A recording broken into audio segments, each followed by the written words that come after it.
வணக்கம் நண்பர்களே. நம்ம எல்லாருக்குமே வாழ்க்கையில் ஒரு இலக்கு இருக்கு. அந்த இலக்கை அடையணும்னு தான் நினைப்போம். ஆனால் அந்த இலக்கை நோக்கி நம்ம ஓடக்கூடாது, கண்மூடித்தனமாக ஓடக்கூடாது. கண்மூடித்தனமாக அந்த இலக்கை நோக்கி ஓடினா நம்மளால அந்த இலக்கை அடையவே முடியாது. அந்த இலக்கை எப்படி நாம் அடையணும் அப்படிங்கிறதுக்கு ஒரு ஒரு ஒரு ஃபார்முலா கிரியேட் பண்ணிக்கணும், ஒரு பிளானிங் பண்ணணும். அப்போதான் அந்த இலக்கை அடைய முடியும். அடையப்பட்ட அந்த இலக்கம் பர்மனண்டாக இருக்கும். ஒரு சின்ன கதை சொல்கிறேன். ஒரு தாத்தாவும் பேரனும் ஒரு பார்க்கில் உட்காந்துருக்காங்க. அப்போ அந்த பேரன் சொல்கிறான் தாத்தாவை பார்த்து, தாத்தா, வாழ்க்கையில் நான் ரொம்ப பெரிய ஆளாகணும், பெரிய பணக்காரன் ஆகணும், பெரிய பங்களா வாங்கணும், பெரிய கார் வாங்கணும், என்னை சுற்றி இருக்கிறவங்க எல்லாரையும் நல்ல சந்தோஷமாக வச்சுக்கணும், அதுக்கு நான் என்ன பண்ணணும் அப்படிங்கிறான். தாத்தா எதுவுமே சொல்லலை. பேரனையே கொஞ்சம் நேரம் பார்க்குறாரு. அப்புறம் நிமிர்ந்து பார்க்குறாரு. அங்கே செடியில் ஒரு பட்டாம்பூச்சி இருக்குது, பட்டர்ஃப்ளை. தாத்தா அந்த பேரங்கிட்ட என்ன சொல்கிறார், நீ போய் அந்த பட்டாம்பூச்சியை பிடிச்சிட்டு வா, கண்டிப்பாக பிடிச்சிட்டு வரணும் அப்படிங்கிறார்.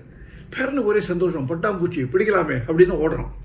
நேரம் அந்த செடி பக்கத்தில் போகிறான். இவன் பக்கத்தில் போகும்போது அந்த பட்டாம்பூச்சி பறந்து போய்டுது.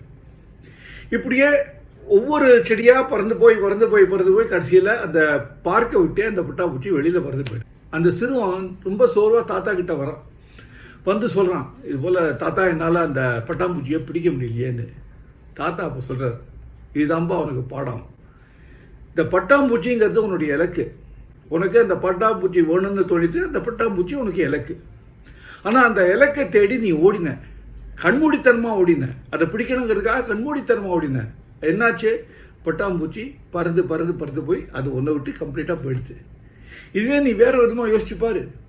அந்த பட்டாம்பூச்சி உங்ககிட்ட இருக்கணும்னா, அந்த இலக்கு உங்ககிட்ட இருக்கணும்னா நீ என்ன பண்ணணும்? நீ ஒரு நந்தவனத்தை உருவாக்கணும், நீ ஒரு பார்க்கை உருவாக்கணும். நீ ஒரு பார்க்கை உருவாக்கி செடிகள் எல்லாம் வச்சேன்னா, பூச்செடிகள் எல்லாம் வச்சேன்னா ஆட்டோமேட்டிக்கா அந்த பட்டாம்பூச்சி அந்த பார்க்குக்கு வரும், உன்னை தேடி வரும். நீ அந்த பட்டாம்பூச்சியை தேடி போக வேண்டாம், அந்த பட்டாம்பூச்சி உன்னை தேடி வரும் அப்படின்னு சொன்னாராம். இதுதான் சார் வாழ்க்கை பாடம். நாம நிறைய விஷயங்கள் நினச்சிக்கிறோம், அதை அடையணும், இதை அடையணும். அது தப்பு இல்லை. ஒவ்வொருத்தருக்கும் ஆசை இருக்கும், ஒவ்வொருத்தருக்கும் ஒரு இலக்கு இருக்கும், கண்டிப்பாக இருக்கணும். இல்லைன்னா அது வாழ்க்கையே வேஸ்ட்டு. ஒவ்வொருத்தருக்கும் ஒரு இலக்கு இருக்கணும். ஆனால் அந்த இலக்கை நாம் எப்படி அப்ரோச் பண்ணுறோம், அதை அடையறதுக்கு நாம் என்ன பண்ணுறோம், எது போலலாம் நம்ம முயற்சிகள் எடுக்கிறோம், அந்த முயற்சி அதுதான் சார் முக்கியம். அதனால் வாழ்க்கையில் நாம் எந்த இலக்கை நோக்கி பயணிச்சாலும் அதில் ஒரு ஒரு குறிக்கோள் இருக்கணும், ஒரு சிஸ்டமேட்டிக் பிளானிங் இருக்கணும். அந்த பிளானிங்கோட நாம் அந்த இலக்கை நோக்கி பயணம் செஞ்சால் நிச்சயமாக வெற்றி தான் கிடைக்கும். அந்த வெற்றி பர்மனண்டாக இருக்கும். இது முக்கியமாக இளைஞர்கள் தெரிஞ்சுக்கணும். இப்போ உள்ள இளைஞர்கள் எல்லாம் எதை அடையணும் அதை அடையணும்னு ரொம்ப வேகமாக போகணுங்கிறதுக்காக, இந்த ஃபாஸ்ட் ஃபுட்டு மாதிரி ரொம்ப வேகமாக போகணுங்கிறதுக்காக, வேகமாக பயணம் பண்ணணுங்கிறதுக்காக கண்மூடித்தனமாக போகிறாங்க.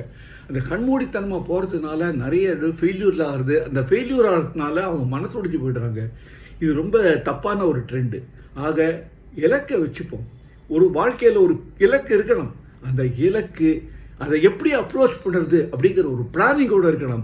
அப்படின்னா அந்த இலக்கு பர்மனண்டாக இருக்கும். மறுபடியும் இன்னொரு இன்ட்ரெஸ்டிங்கான விஷயத்தோடு உங்களை சந்திக்கிறேன்.